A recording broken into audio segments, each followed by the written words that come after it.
Seneca reminds us that the wise man will be like a skillful actor who plays whatever role the stage demands of him.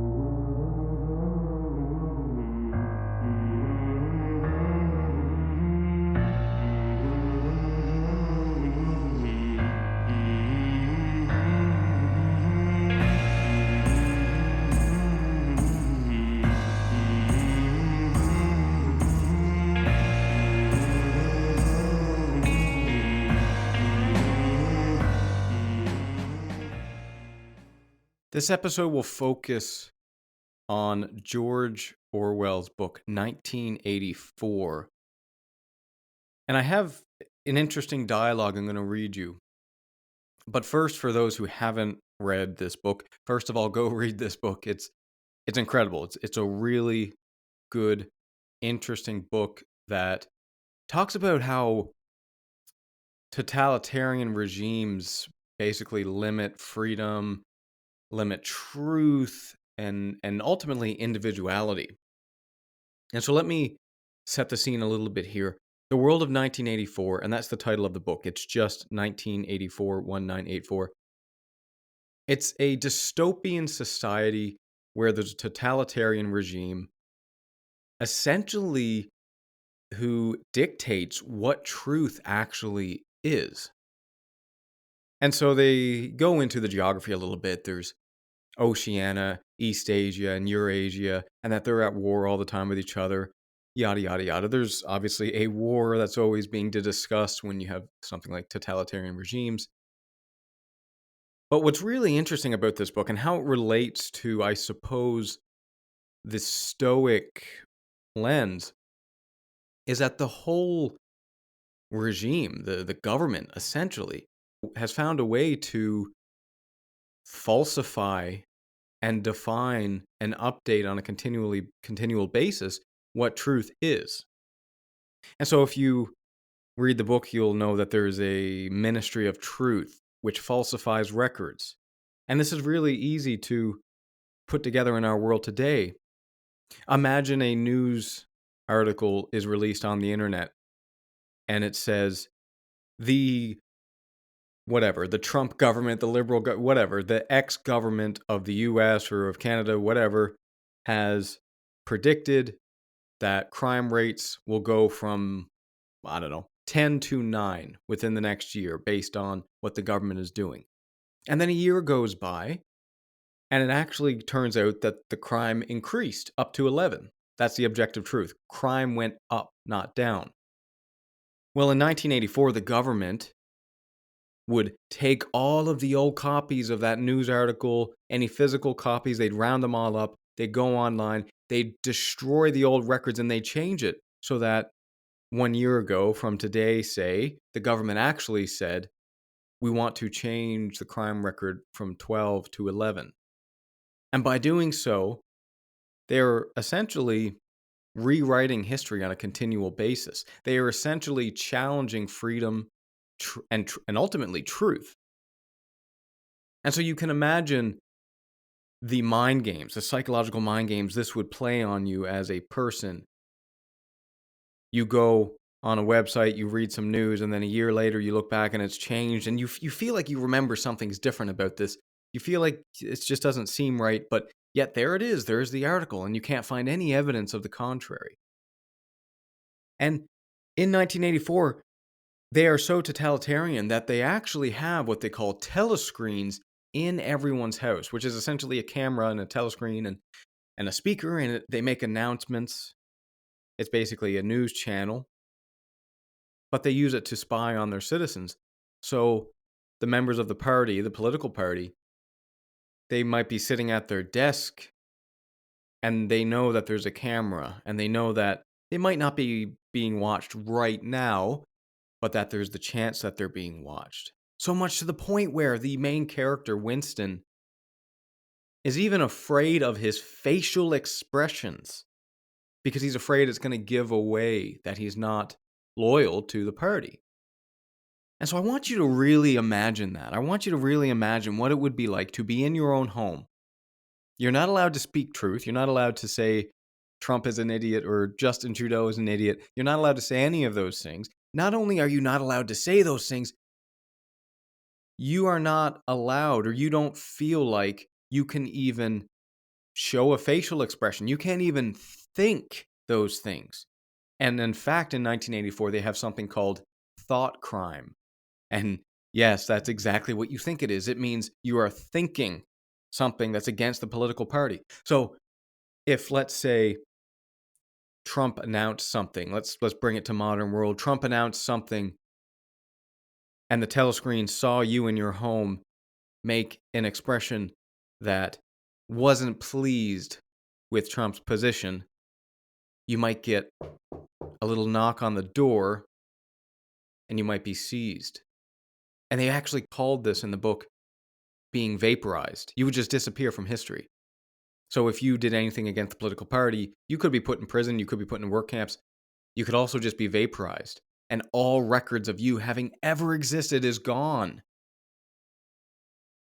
So that's a pretty crazy situation. You can imagine how challenging that would be as a person and as a practicing Stoic. And so the question here is, with all of that being limited, with all of that restriction, with all of that totalitarian rule, is Stoicism capable of having you being able to cope with such things? Hence, we get to the dialogue that I referred to at the start of the episode. And there's going to be two characters here. We'll call them Cassius and Alex. Why not? Completely arbitrary names, but let's call them Cassius and Alex. Cassius, because the Cassius is kind of sounds like a bit of a Stoic name, doesn't it? Cassius the Stoic. And Alex, which is a modern day person. So I want you to imagine that Cassius is a Stoic who's living in 1984. He's living in this environment where he's being spied on by the government all the time. He has very limited agency, at least so it seems. And he is ultimately being controlled, and he's in this weird environment where truth doesn't seem to be existing at all. It seems to be just rewritten all the time. So Cassius is a Stoic living in that incredibly, maximally oppressive world. Alex is a modern day person, just like your friend Alex. In modern day, wherever, US, Canada, in modern day, the West. And Alex is maybe like most of us, a little bit overwhelmed with the chaos that is life. So let's say he's not really a Stoic, and he's just an average person walking around. And let's say we were able to find a way to connect dimensions here, and we have Cassius, the Stoic living in 1984, discussing with Alex, the modern day person. What would that conversation look like? What an interesting question. Hey there. Let me thank you for being a listener to this ad-free podcast. If you enjoy the podcast, there are a few things you can do to help me out. A 5-star review on Spotify or wherever you're listening to this really does help, and it's free. You can also sign up for my Substack newsletter or Patreon. Substack free gets each episode emailed to you along with the transcripts in the form of an article. You'll also get access to my live talks, followed by a Q&A afterward. Substack Premium supporters and my patrons on Patreon get access to the recordings and a brief article of those Q&A sessions, access to full episodes of the Paradoxically Speaking podcast, my Steps to Success interview series, Stoic meditations, and much more. Links to Substack and Patreon can be found in the show notes. Let's start it off with Alex. I don't get it. You live in hell. Cameras. Lies. Absolutely no freedom whatsoever. You're being spied on in your own home. How can you be so calm? How can you stay calm? How can you not collapse under this oppressive pressure? Cassius replies, well, because I do not depend on the outer world for my peace. I'm a Stoic. But you're being watched every second. You could be vaporized tomorrow. You can't speak freely. You can't even think freely. Doesn't that just destroy you? Well, They can watch my hands, they can watch my face, they can watch my body movements, but they cannot change or affect my mind at all unless I give them the key. They can even kill me. They can kill my body, but they cannot kill my soul. They cannot kill the part of me that reasons, that chooses, and that ultimately remains just. I don't know, Cassius. That sounds like denial. It sounds like you're in this crazy world with no freedom, and it sounds like you're just in denial about how crazy the situation that you is in. Like how are you even dealing with this? It's not denial, Alex. It's I would call it clarity. You see, you might not recognize it, but you too are surrounded. You might not have telescreens, you might not have a totalitarian regime, but you're still surrounded by temptations, by noise, by endless choices, and no stillness, no peace, no calm. I think you might be mistaking movement for freedom. Okay, Cassius, but I'm not being tortured. You are. And Cassius replies, well, then your situation should allow you to practice virtue more easily. I mean, Alex, you're telling me that I have a more difficult life, yet you're still bothered more than I am. So let me ask you this, Alex. Do you believe that peace only comes in easy times? Well, no, I don't believe that, but I guess I never really thought of freedom as something internal. I always thought it had something to the effects of me being able to do whatever I wanted. Well, Alex, you are a slave in mind. You might not be a slave to the party, but you are a slave to impulse. You are a slave to opinion, to fear. A man in chains, a prisoner who obeys his reason, is more free than one who obeys only appetite in a palace. That's hard to hear, but maybe it's true. Truth is often hard, especially for those raised in comfort. But take heart. The soul does not need ideal conditions to be great.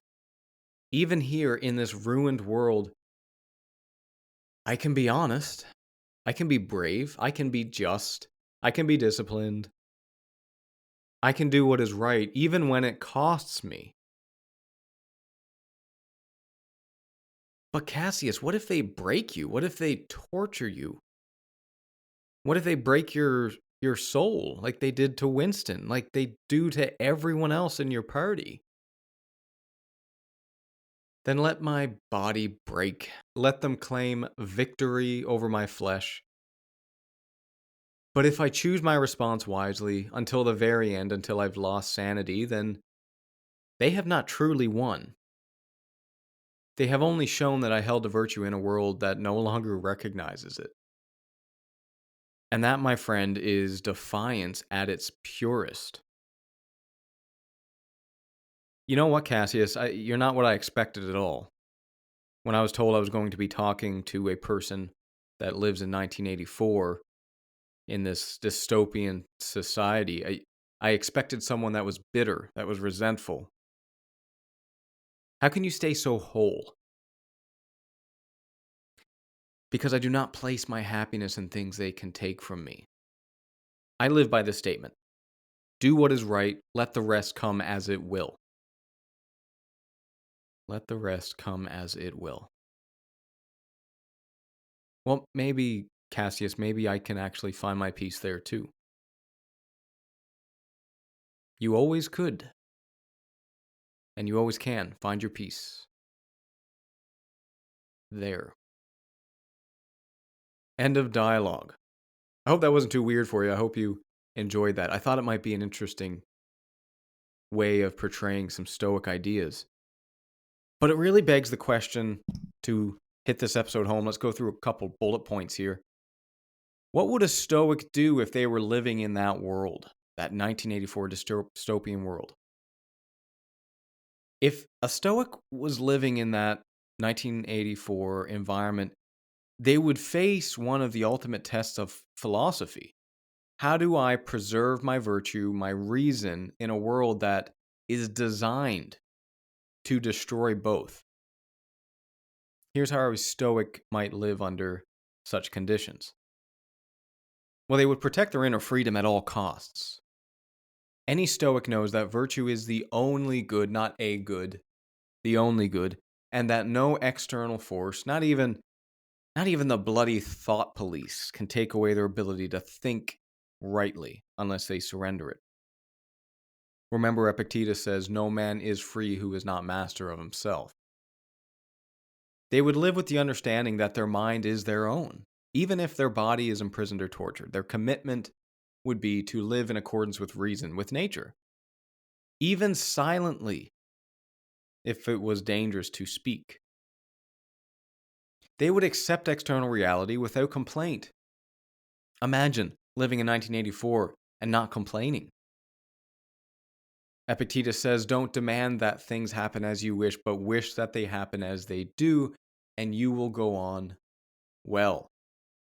Now, that doesn't mean that you submit. It means you accept what is not up to you and you act virtuously with what is.